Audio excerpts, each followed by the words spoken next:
السلام عليكم ورحمة الله. الحمد لله رب العالمين. اللهم صل على سيدنا محمد وعلى آله وصحبه وسلم كما تحب وترى الله عدد ما تحب وترى الله. ബഹുമാന്യരായ ശ്രോതാക്കളെ, പൈതൃകം മീഡിയയിൽ ബഹുമാനപ്പെട്ട സുൽത്താനുൽ ഉലമ AP ഉസ്താദിൻ്റെ ആത്മകഥ വിശ്വാസപൂർവം എന്ന ഈ പുസ്തകം ഇന്നലെ വായന ആരംഭിക്കുകയുണ്ടായി. ഇന്നതിൻ്റെ രണ്ടാമത്തെ ദിവസമാണ്. നമ്മളിപ്പോൾ ഇത് വായിച്ചുകൊണ്ടിരിക്കുന്നത് ഈ മഹത്തായ ഗ്രന്ഥത്തിന് അവതാരിക എഴുതിയത് മലയാള മനോരമ ദിനപത്രം മുൻ എഡിറ്റോറിയൽ ഡയറക്ടർ തോമസ് ജേക്കബാണ്.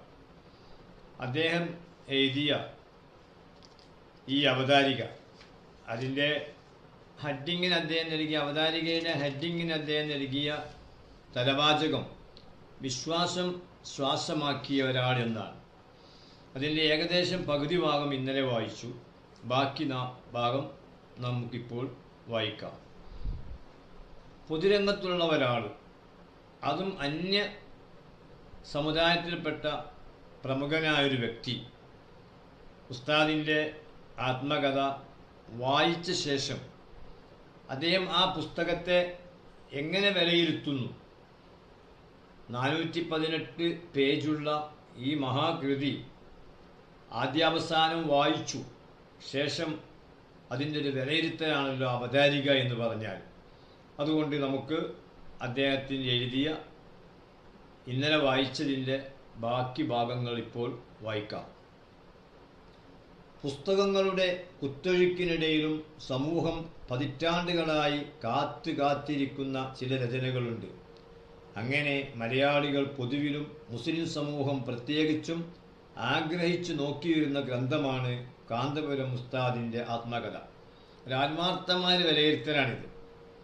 കേരളത്തിലെ മുസ്ലിങ്ങൾ മാത്രമല്ല, പൊതുസമൂഹമാകമാനം കാത്തിരിക്കുന്ന ഒരു രചനയാണ് AP ഉസ്താദിൻ്റെ ആത്മകഥ എന്ന് അദ്ദേഹം വിലയിരുത്തുന്നു.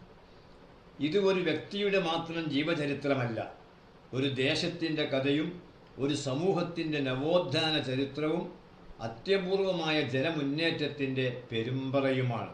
ഈ പുസ്തകത്തിനെ അദ്ദേഹം വളരെ ആഴത്തിൽ വിലയിരുത്തുകയാണ്. ഇതൊരു സാധാരണ പുസ്തകമല്ല, ഇത് ഒരു വ്യക്തിയുടെ മാത്രം ജീവചരിത്രവുമല്ല, ഒരു ദേശത്തിൻ്റെ കഥയും ഒരു സമൂഹത്തിൻ്റെ നവോത്ഥാന ചരിത്രവും അത്യപൂർവമായ ജനമുന്നേറ്റത്തിൻ്റെ പെരുമ്പറയുമാണ് തോമസ് ജേക്കബ് വിലയിരുത്തുന്നത്. അദ്ദേഹം തുടരുകയാണ്. അള്ളാഹു സഹായിക്കാൻ ശ്രമിച്ചിട്ടും കൈപ്പറ്റാതിരുന്ന ഒരാളുടെ കഥ ഉസ്താദ് ഈ ഗ്രന്ഥത്തിൽ പറയുന്നുണ്ട്. പുറമേരി കോവിലകത്തിൻ്റേതായി പൂനൂരിലും പരിസരത്തുമുണ്ടായിരുന്ന ഭൂമി ഒരു ജർമ്മൻ കമ്പനിയും ഒരു കോയട്ടിയും പാട്ടത്തിനെടുത്തു. കാടുപിടിച്ച് കിടന്ന ഈ ഭൂമിയിൽ ജർമ്മൻ കമ്പനിക്ക് കിട്ടിയ സ്ഥലത്ത് അവർ റബ്ബർ തൈകൾ വെച്ചുപിടിപ്പിച്ചു. മലബാറിൽ വലിയ തോതിൽ റബ്ബർ പ്ലാന്റേഷനുള്ള സ്ഥലമായി ഇത് വികസിച്ചു. റോഡും പാലവും ബസ്സും വന്നു. റബ്ബർ തോട്ടത്തിൽ മരുന്നടിക്കാൻ ഹെലികോപ്റ്റർ എത്തി. അതിർത്തികൾ കൃത്യമായിട്ടൊന്നും രേഖപ്പെടുത്തിയിട്ടില്ലാത്ത അക്കാലത്ത് ജർമ്മൻ സായിപ്പന്മാർ കോയട്ടിയുടെ വക 300 ഏക്കർ കോയട്ടിയുടെ വക 300 ഏക്കർ സ്ഥലത്തു കൂടി റബ്ബർ നട്ട് പരിപോഷിപ്പിച്ചിരുന്നുവെന്ന് കണ്ടുപിടിച്ചത് അപ്പോഴാണ്. ജർമ്മൻ കമ്പനിക്കാർ ക്ഷമ ചോദിക്കുകയും എന്ത് പരിഹാരത്തിനും തയ്യാറാണെന്ന് അറിയിക്കുകയും ചെയ്തു. അതിനൊന്നും തയ്യാറാകാതെ കോയട്ടി അവരെ കൊണ്ട് ആ റബ്ബർ മരങ്ങൾ മുഴുവൻ വെട്ടിപ്പിച്ചു കളഞ്ഞു. കോയട്ടിയുടെ പിന്മുറക്കാർക്ക് കൂടി ഓർക്കാൻ വേണ്ടി നാട്ടുകാർ ആ സ്ഥലത്തിന് വെട്ടിയൊഴിഞ്ഞ തോട്ടം എന്ന പേരിടുകയും ചെയ്തു. പൂനൂരിനടുത്തുള്ള ഒരു മഹലിൻ്റെ പേരാണ് വെട്ടിയൊഴിഞ്ഞ തോട്ടം. വർഷങ്ങൾക്ക് മുമ്പ് ഞാൻ അവരുടെ മഹല്ല് കമ്മിറ്റിയുടെ ഒരു മതപ്രഭാഷണത്തിൽ പങ്കെടുത്തിട്ടുണ്ട്. അപ്പം അന്ന് ഞാൻ അവിടെ പലരോടും ചോദിച്ചു, എന്താ നിങ്ങളെ ഈ സ്ഥലത്തിന് വെട്ടിയൊഴിഞ്ഞ തോട്ടം എന്ന പേര് ലഭിക്കാൻ കാരണം എന്ന് ഞാൻ ചെറുപ്പക്കാരോടാണ് ചോദിച്ചത്. സംഘാടകരാണ്, ചെറുപ്പക്കാരായിരുന്നു. അപ്പോൾ അവർക്ക് അന്ന് അതിനൊരു വ്യക്തമായ മറുപടി പറയാൻ കഴിഞ്ഞിരുന്നില്ല. ഇത് ഇപ്പോഴും ഞാനിങ്ങനെ അതിലൂടെ യാത്ര ചെയ്യുമ്പോൾ ബസ്സിൻ്റെ ബോർഡ് കാണും, വെട്ടിയൊഴിഞ്ഞ തോട്ടം. ഒരു ബസ്സിൻ്റെ ഏകദേശം ബോർഡ് മൊത്തം എഴുതാനും കൊള്ളാത്ത വാക്കുകളാണ്, വെട്ടി ഒഴിഞ്ഞ തോട്ടം. അപ്പോൾ ഉസ്താദിൻ്റെ ഈ പുസ്തകത്തിൽ ആ മഹലിന് വെട്ടിയൊഴിഞ്ഞ തോട്ടം എന്ന് പേരിടാൻ കാരണം കുവൈറ്റിൽ നിന്ന് പാട്ടത്തിനെടുത്ത ജർമ്മൻ കമ്പനിക്കാർ പാട്ടത്തിനെടുത്ത ആ ഭൂമിയിൽ കരാറിനപ്പുറം 300ഓളം ഏക്കർ, 300-ലേറെ ഏക്കർ ഭൂമിയിൽ അവർ റബ്ബർ വെച്ചു എന്ന് കുവൈറ്റിക്ക് ബോധ്യപ്പെട്ടപ്പം ഒരു സുല്ലിലും നിൽക്കാതെ അവർ നഷ്ടപരിഹാരം തരാമെന്ന് പറഞ്ഞെങ്കിൽ അതൊന്നും വേണ്ട, നിയമം ലംഘിച്ചതിൻ്റെ പേരിൽ അത് തുടരണ്ട എന്ന് പറഞ്ഞ് ആ റബ്ബർ മൊത്തം അദ്ദേഹം വെട്ടിമാറ്റുകയുണ്ടായി. അങ്ങനെയാണ് വെട്ടി ഒഴിഞ്ഞ തോട്ടം എന്ന ആ മഹലിന് പേര് കിട്ടിയത് എന്ന് ഈ പുസ്തകത്തിൽ എഴുതിയിട്ടുണ്ടെന്ന് തോമസ് ജേക്കബ് അദ്ദേഹത്തിൻ്റെ അവതാരികയിൽ വിലയിരുത്തുന്നു. നമുക്ക് തുടരാം. തന്നെ അള്ളാഹു സഹായിച്ചത് എങ്ങനെയെന്ന് ഈ പശ്ചാത്തലത്തിലാണ് ഉസ്താദ് പറയുന്നത്.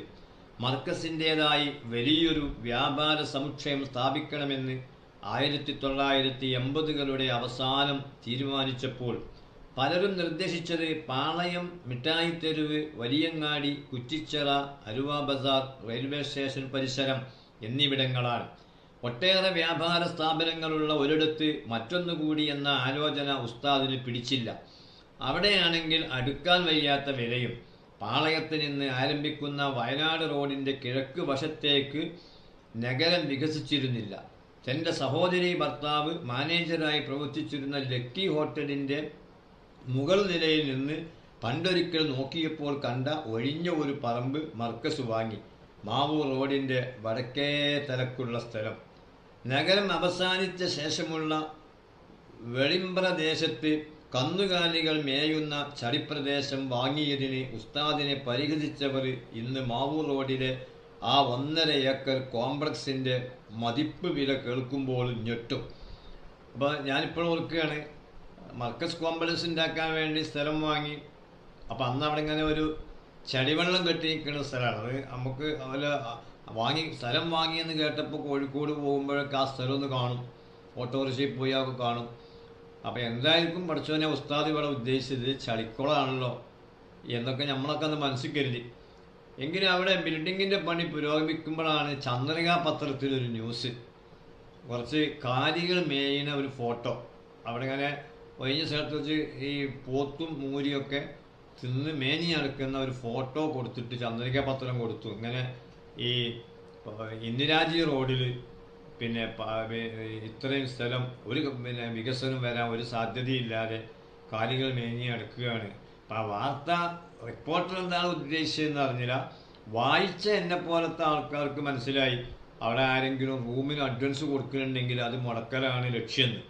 എന്തായാലും ഇപ്പോൾ തോമസ് ജേക്കബ് പറഞ്ഞതുപോലെ എന്താണ് ഇപ്പോൾ അവിടുത്തെ അവസ്ഥ എന്ന് ആർക്കും അറിയാലോ. അപ്പോൾ നമ്മളത് വിശദീകരിക്കേണ്ട ആവശ്യമില്ല.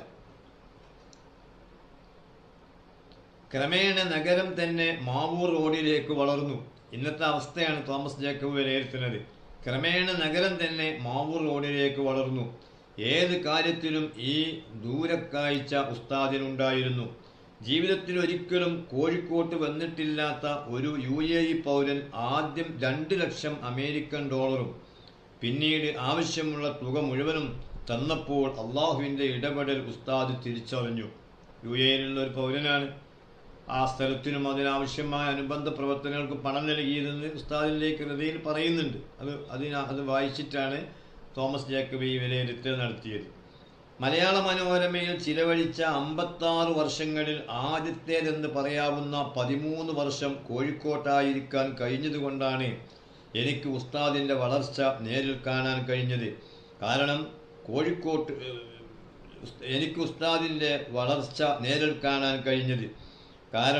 കോഴിക്കോട്ടുകാർക്ക് അന്ന് കോട്ടയവും തിരുവനന്തപുരവുമൊക്കെ ദൂരസ്ഥലങ്ങളായിരുന്നു. ദുബായിയും മക്കയും ഒക്കെ ആയിരുന്നു അടുത്ത സ്ഥലങ്ങൾ. അത് ശരിയാണ്. നമ്മളെപ്പോഴും നമുക്ക് തിരുവനന്തപുരം പോവുക എന്ന് പറഞ്ഞാൽ ഒരു ബുദ്ധിമുട്ടായി തോന്നും. എന്നാൽ ദുബായി പോയി വരിക എന്ന് പറഞ്ഞാൽ അത് കരിപ്പൂരിൽ നിന്ന് പ്ലെയിൻ ഉണ്ടായതുകൊണ്ട് കുറഞ്ഞ സമയമല്ലേ വേണ്ടുള്ളൂ എന്ന് അങ്ങനെ ഒരു വിലയിരുത്തലാണ് ഇപ്പോൾ അധികം ആൾക്കാർക്കുള്ളത്. അത് അദ്ദേഹം വിലയിരുത്തുകയാണ്. മർക്കസിൻ്റെയും SSF ഉൾപ്പെടെയുള്ള സംഘടനകളുടെയും പല സമ്മേളനങ്ങളിലും ഞാൻ പങ്കെടുത്തിട്ടുണ്ട്. എന്നെ ആകർഷിക്കുക മാത്രമല്ല അത്ഭുതപ്പെടുത്തുകയും ചെയ്ത ഒരു കാര്യം ആ ചടങ്ങുകളുടെ ആസൂത്രണവും അച്ചടക്കവുമാണ്. ഇത് നമ്മുടെ സംഘടനയുടെ സെറ്റപ്പ്, അതിൽ നമ്മുടെ പ്രവർത്തകന്മാരുടെ അച്ചടക്കം അദ്ദേഹം വിലയിരുത്തുകയാണ്. അന്ന് ഇത്തരം സമ്മേളനങ്ങളുടെ നടത്തിപ്പിന് പ്രൊഫഷണൽ സംഘങ്ങളെ ലഭിക്കും. ഇത്തരം സംഘങ്ങളൊന്നുമില്ലാത്ത കാലത്താണ് അവരെ വെല്ലുന്ന ആസൂത്രണത്തോടെയും പാർട്ടികളെ തോൽപ്പിക്കുന്ന അച്ചടക്കത്തോടെയും സമ്മേളനങ്ങൾ സംഘടിപ്പിച്ചത്. സംഘടനകളെയും സ്ഥാപനങ്ങളെയും അനുയായികളെയും കാന്തപുരം ഉസ്താദ് എങ്ങനെ വാർത്തെടുത്തു എന്നതിൻ്റെ മകുടോദാഹരണമാണിത്. അൽഹംദുലില്ലാഹ്, നല്ലൊരു വിലയിരുത്തൽ. നമ്മളെ പ്രസ്ഥാനത്തിന് പൊതുജനപ്രതിനിധികളെ നമ്മൾ പരിപാടിയിൽ ക്ഷണിച്ചാൽ അവർ നമ്മുടെ പ്രസ്ഥാനത്തെയും നമ്മുടെ നേതാവിനെയും വിലയിരുത്തുന്ന മനോഹരമായ ഒരു വാക്കുകളാണ് നമ്മളിപ്പോൾ ഈ വായിച്ചുകൊണ്ടിരിക്കുന്നത്. ഞാൻ മർക്കസിൽ ചെല്ലുമ്പോൾ കണ്ട ആദ്യ കാഴ്ച തന്നെ മനം നിറക്കുന്നതായിരുന്നു. കശ്മീരിൽ നിന്ന് പുറന്തള്ളപ്പെട്ട അഗതികളായ ഒരു സംഘം കുട്ടികൾ കാന്തപുരം ഉസ്താദിൻ്റെ സംരക്ഷണയിൽ സനാഥരായി വളരുന്നു. നമ്മൾ വിലയിരുത്തണം, ഒരു ക്രിസ്ത്യൻ സമുദായക്കാരനായ മലയാള മനോരമയുടെ ഉയർന്ന എഡിറ്റോറിയൽ വിഭാഗത്തിൽ ജോലി ചെയ്തിരുന്ന തോമസ് ജേക്കബ് കാശ്മീരിലെ കുട്ടികളെ മർക്കസിൽ കണ്ടപ്പോൾ അത് എങ്ങനെയാണ് വിലയിരുത്തുന്നത്? അതേ സമുദായത്തിൽ നിർഭാഗ്യവശാൽ നമ്മുടെ സമുദായത്തിൽ പിറന്ന ചില ആളുകൾ കാശ്മീരിലെ പാവങ്ങളെ മർക്കസിൽ കൊണ്ടുവന്ന് പോറ്റുന്നത് കണ്ടപ്പം CBI അന്വേഷിക്കണം, കാന്തപുരത്തിൻ്റെ ഈ തീവ്രവാദ ബന്ധത്തെപ്പറ്റി CBI അന്വേഷിക്കണമെന്ന് ആവശ്യപ്പെട്ട അയവാന്മാർ ഇന്നും ഭൂമിക്കൊരു ഭാരമായി കേരളത്തിൽ ജീവിക്കുന്നുണ്ട് എന്നതൊരു വസ്തുതയാണ്. അവിടെയാണ് തോമസ് ജേക്കബിനെ പോലുള്ള വലിയ വലിയ ചിന്തകന്മാർ ഈ യാഥാർത്ഥ്യം നേരായ നിലയ്ക്ക് വിലയിരുത്തി ഉസ്താദിൻ്റെ ഈ പുസ്തകത്തിൻ്റെ ആമുഖമായി അവർ അവതാരികയെ എഴുതുന്നത്.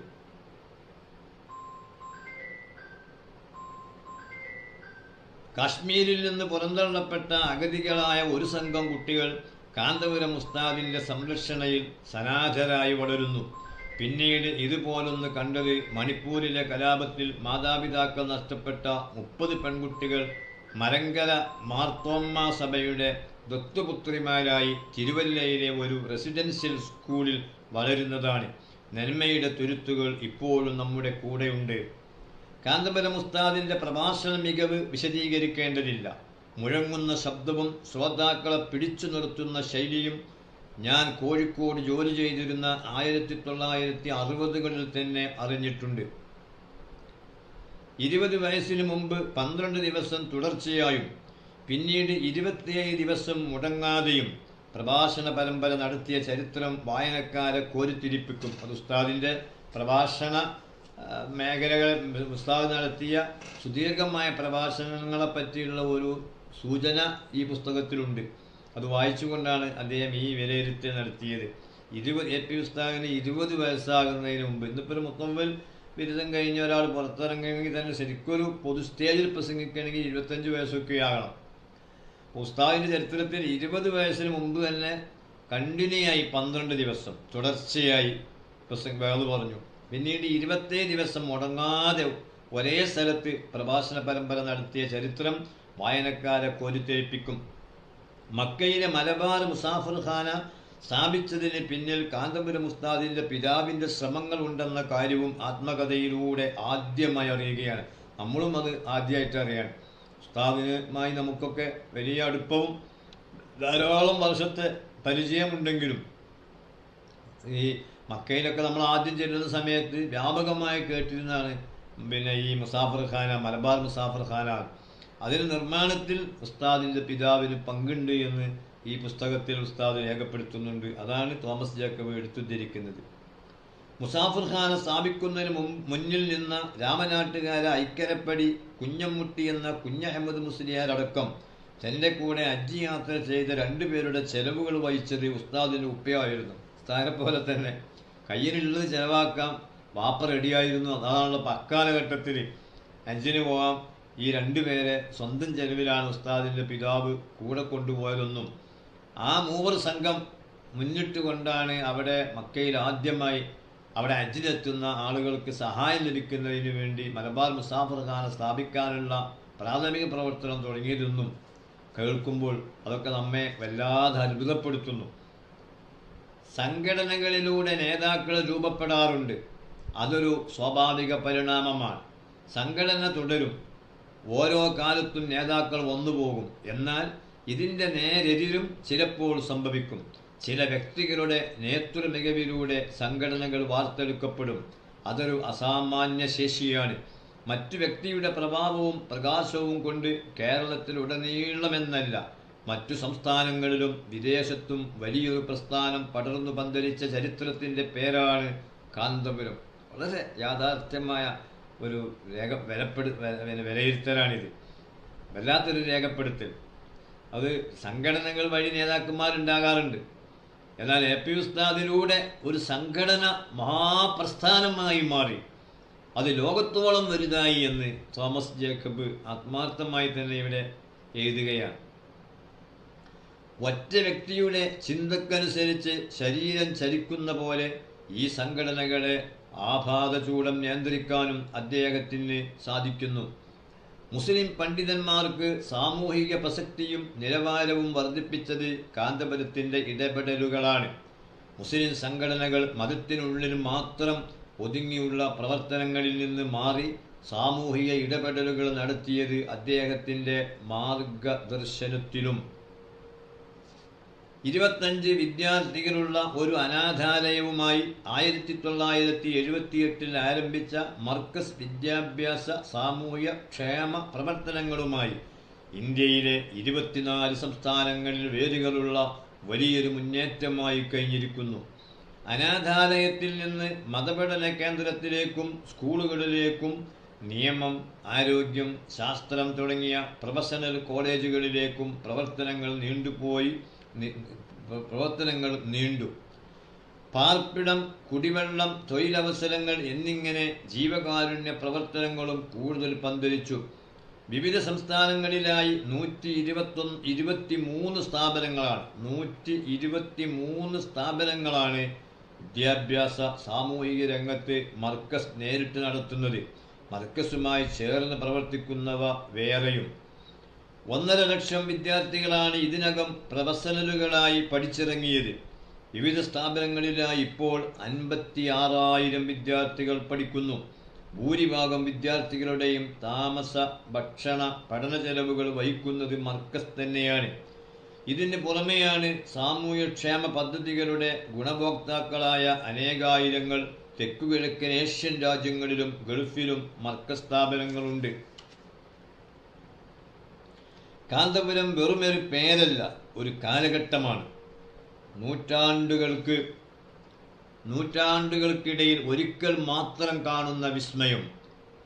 പ്രചോദനാത്മകമായ ആ വലിയ ജീവിതത്തെക്കുറിച്ച് പരിമിതമെങ്കിലും സാധ്യമാകും വിധമുള്ള രേഖപ്പെടുത്തലിൻ്റെ ആദ്യഘട്ടമാണ് വിശ്വാസപൂർവം എന്ന ഈ ആത്മകഥ. ഇത് നമ്മൾ തോമസ് ജേക്കബ് ഈ പുസ്തകം വായിച്ച് അദ്ദേഹം വിലയിരുത്തുകയാണ്. ഇപ്പോൾ ചില അഹ്വാന്മാർ ഈ പുസ്തകം കണ്ടപ്പോൾ തന്നെ പറയണേ ഇതില്ല, പിന്നെ മറ്റേ വിഷയം കൊടുക്കേണ്ടതായിരുന്നു, ഈ വിഷയം ഇതിൽ കൊടുത്തിട്ടില്ല എന്നൊക്കെ ദുരാരോപണം നടത്തുന്ന ആൾക്കാരുണ്ട്. അവർക്കുള്ള മറുപടിയാണ് തോമസ് ജേക്കബ് ഈ പറയുന്നത്. പിന്നെ അദ്ദേഹം പറയുകയാണ്, ഈ പുസ്തകം കാന്തപുരത്തിൻ്റെ ഈ ആത്മകഥ എന്ന ഈ വിശ്വാസപൂർവം എന്നുള്ള ഈ പുസ്തകം ആ പുസ്തകം വായിച്ച ശേഷം ഇദ്ദേഹം എഴുതുന്നു, കാന്തപുരം വെറുമൊരു പേരല്ല, ഒരു കാലഘട്ടമാണ്. നൂറ്റാണ്ടുകൾക്കിടയിൽ മാത്രം കാണുന്ന വിസ്മയം. നമ്മൾ പറയാറില്ലേ, ഒരു നൂറ്റാണ്ടിൽ ഓരോ മുജദ്ദിദീങ്ങൾ വരുമെന്ന്. അപ്പം അത് മറ്റൊരു ഭാഷയിൽ ഞാൻ പറയുകയാണ്, നൂറ്റാണ്ടുകൾക്കിടയിൽ ഒരിക്കൽ മാത്രം കാണുന്ന വിസ്മയം. പ്രചോദനാത്മകമായ വലിയ ജീവിതത്തെക്കുറിച്ച് പരിമിതമെങ്കിലും സാധ്യമാകും വിധമുള്ള രേഖപ്പെടുത്തലിൻ്റെ ആദ്യഘട്ടമാണ് വിശ്വാസപൂർവം എന്ന ഈ ആത്മകഥ. അതുകൊണ്ട് ഇനി അത് ഉൾക്കൊള്ളിക്കണം, ഇത് വേണം, ഇത് വേണ്ടിയിരുന്നു എന്നൊക്കെ പറയുന്ന ആൾക്കാർക്കുള്ള മറുപടിയാണിത്. ഇൻഷാ അല്ലാഹ് ഇതിൻ്റെ തുടർച്ചയുണ്ടാവും. അതിന് അല്ലാഹു തൗഫീഖ് ചെയ്യട്ടെ. കാന്തപുരവും മർക്കസും കേരളത്തിലും വിദേശത്തിലും നിറഞ്ഞു തുളമ്പി പടർന്നു പന്തലിച്ച കാലഘട്ടത്തിൻ്റെ കഥ പറയാനിരിക്കുന്നതേ ഉള്ളൂ. അതിനായി കേരളം കാത്തിരിക്കുന്നു. തോമസ് ജേക്കബ്, മുൻ editorial director, Malayala Manorama, Kottayam, 22/2/2024. LP ഉസ്താദിൻ്റെ വിശ്വാസപൂർവം എന്ന ഈ പുസ്തകത്തിന് അദ്ദേഹം എഴുതിയ അവതാരികയാണ് നമ്മൾ ഇതുവരെ കേട്ടത്. ഇൻഷാ അല്ലാഹ് അടുത്ത വായനയിൽ ഈ പുസ്തകത്തിൻ്റെ ആമുഖമാണ്. അങ്ങനെ അള്ളാഹുവിന് തൗഫീഖ് ഉണ്ടായാൽ ഈ പുസ്തകം മൊത്തം കുറേശ്ശെയായി വായിച്ച് തീർക്കണമെന്നാണ് ഉദ്ദേശിക്കുന്നത്. ഈ വായന കൊണ്ട് ഞാൻ ഉദ്ദേശിക്കുന്നത് എന്താണെന്ന് വെച്ചാൽ, പിന്നെ ഇപ്പോഴും ഈ പുസ്തകം പറ്റാത്ത ആൾക്കാർ, കൈപ്പറ്റിയെങ്കിലും വായിക്കാൻ കഴിയാത്ത ആൾക്കാർ, പ്രത്യേകിച്ച് ഗൾഫ് വിദേശ രാജ്യങ്ങളിലൊക്കെ ഈ ഡ്രൈവർമാർ മറ്റൊക്കെ അവർ ഈ ജോലിയുടെ ഇടയിൽ ഇങ്ങനെയാണ് ഇതൊക്കെ കേൾക്കുക. അവർക്കൊന്നും അങ്ങനെ ഇരുന്ന് വായിക്കാൻ കഴിയില്ല. അത്തരക്കാർ കേട്ടാൽ അവർക്ക് ഉപകരിക്കട്ടെ. കാരണം ഇത് തോമസ് ജേക്കബ് പറഞ്ഞ മാതിരി ഇതൊരു വെറും ഒരു വ്യക്തിയുടെ കഥയല്ല, ഇത് ഏതെങ്കിലും ഒരു ചെറിയ പുസ്തകമല്ല. ഇതൊരു കാലഘട്ടത്തിൻ്റെ കഥയാണ്, ഒരു കാലഘട്ടത്തിൻ്റെ ചരിത്രമാണ്. ഇതൊരാവർത്തി എല്ലാവരും വായിച്ചിരിക്കണം. വായിക്കാൻ സമയമില്ലാത്ത ആൾക്കാർ ഇത് കേൾക്കുകയെങ്കിലും വേണം. അതിനുവേണ്ടിയാണ് ഈ വായന എന്നൊരിക്കൽ അറിയിച്ചുകൊണ്ട് ഇൻഷാ അല്ലാഹ് ബാക്കി ഭാഗം നമുക്ക് ഇന്ന് രാത്രി വായിക്കാവുന്നതാണ്. അൽഹംദുലില്ലാഹി റബ്ബിൽ ആലമീൻ. അല്ലാഹുമ്മ സല്ലി അലാ റസൂലിക സയ്യിദിനാ മുഹമ്മദിൻ വഅലാ ആലി സയ്യിദിനാ മൗലാനാ മുഹമ്മദ്. റഹിമുർ റഹീമായ റബ്ബേ, ഞങ്ങളുടെ അഭിവന്ദന നേതാവ് LP ഉസ്താദ് ആഫിയത്തുള്ള ദീർഘായുസ്സ് നൽകണേ അല്ലാഹ്. എല്ലാ ക്ഷീണവും തീർത്ത് നല്ല സലാമത്ത് നൽകി ദീർഘകാലം ഈ ദീനിന് ഞങ്ങൾക്ക് നേതൃത്വം നൽകാനുള്ള മഹാഭാഗ്യം നൽകണേ അല്ലാഹ്. അദ്ദേഹത്തിൻ്റെ നേതൃത്വത്തിലായി തണലിലായി ഞങ്ങൾക്കും ദീനി ഖിദ്മയിൽ ദീർഘകാലം മുന്നോട്ട് നീങ്ങാനുള്ള ആയുസ്സും ആഫിയത്തും നീ നൽകണേ അല്ലാഹ്. ബിറഹ്മതിക യാ അർഹമർ റഹീമീൻ. ആമീൻ. അസ്സലാമു അലൈക്കും വറഹ്മത്തുള്ളാഹി.